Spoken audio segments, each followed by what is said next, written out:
नमस्कार, मी रुचिता. ॲग्रोनमध्ये आपल्या सर्वांचं स्वागत. आज गोष्ट आहे कृषी पंपाची. विहीर, बोरवेल किंवा शेततळ्यांतून पाणी उचलण्यासाठीची महत्त्वाची वस्तू. पण उन्हाळ्यात बऱ्याचदा कृषी पंप जळण्याच्या घटना तुमच्या आजूबाजूला कधी ना कधी घडल्या असतील. त्याच्यामुळे मोठं नुकसान होतं शेतकऱ्यांचं. पण का जळतो बरं पंप? काय आहेत त्याची कारणं? आणि हे टाळण्यासाठी काय करायचं? या सगळ्याची माहिती आपण आजच्या व्हिडिओमधून जाणून घेणार आहोत. त्यामुळे व्हिडिओ शेवटपर्यंत नक्की बघा. स्वामी विवेकानंदांनी सांगितल्याप्रमाणे कारणाशिवाय कार्याची उत्पत्ती होत नाही. म्हणजेच काय, तर प्रत्येक गोष्टीला काही ना काही कारण असतंच. त्यामुळे आधी आपण पंप का जळतो याची कारणं समजून घेऊयात.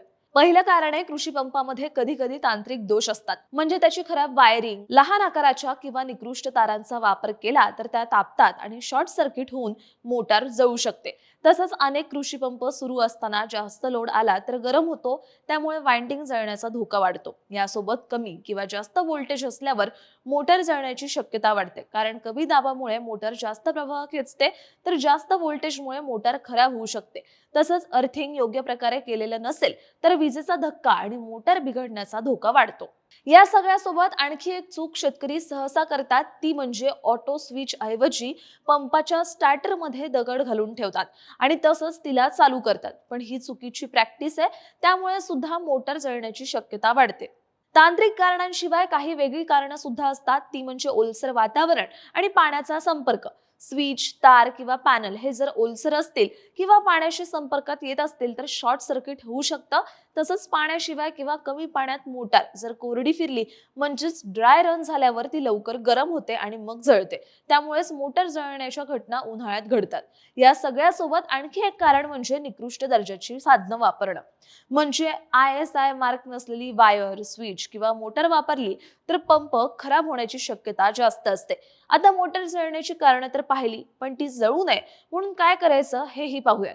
कृषी पंप जळू नये म्हणून आपल्याला सिंगल फेज प्रिव्हेंटर, रिले, अर्थ लिकेज सर्किट ब्रेकर, योग्य अर्थिंग आणि ड्राय रन टाळणं ही त्यातली काही सुरक्षा साधनं आहेत.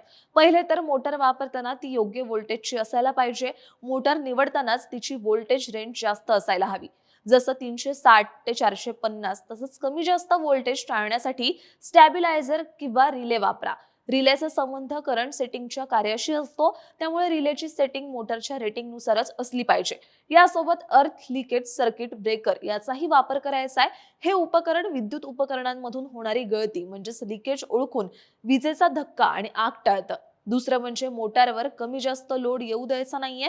त्यासाठी नेहमी योग्य जाडीच्या तारांचे आणि योग्य रेटिंगचे MCB किंवा फ्यूज वापरायचे. तसंच मोटर सुरू करण्यापूर्वी अर्थिंग व्यवस्थित आहे का याची खात्री करून घ्यायची. तिसरा आहे डिले रिलेचा वापर. ज्या मोटारला ऑटो स्विच असतं तेव्हा त्याला काही वेळेचा डिले रिले वापरायचा. म्हणजे लाईट आल्या आल्या लगेच पंप चालू न होता त्याला थोडासा उशीर करणारं उपकरण.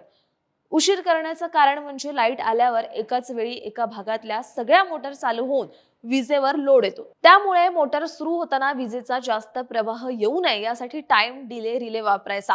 चौथा उपाय आहे ड्राय रन टाळणं. ज्या कृषी पंपाला ऑटो स्विच नाही तिथे पाण्याच्या उपलब्धतेकडे लक्ष द्यायचंय आणि कृषी पंपाचं ड्राय रनिंग टाळायचंय. याशिवाय पाचवं म्हणजे मोटर पंपासाठी ISI प्रमाणित साहित्य वापरायचं आहे. गुणवत्तापूर्ण असलेली उपकरणं वापरायची आहेत. तसंच तारा, स्विच, पॅनल आणि मोटार गरम होत आहेत का हे तपासायचं आहे. त्यामुळे वर्षातून किमान एकदा पूर्ण तपासणी करायची. अशा प्रकारे कृषी पंप जळण्यामागे बऱ्याचदा लहान चुका कारणीभूत असतात.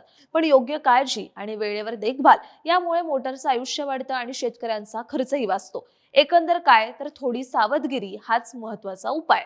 या व्हिडिओसाठी राहुरी येथील डॉक्टर अण्णासाहेब शिंदे कृषी अभियांत्रिकी व तंत्रज्ञान महाविद्यालयातील विद्युत अभियांत्रिकी, अक्षय ऊर्जा अभियांत्रिकी विभागाच्या सहाय्यक प्राध्यापिका डॉक्टर ममता पटवर्धन यांनी माहिती दिली आहे.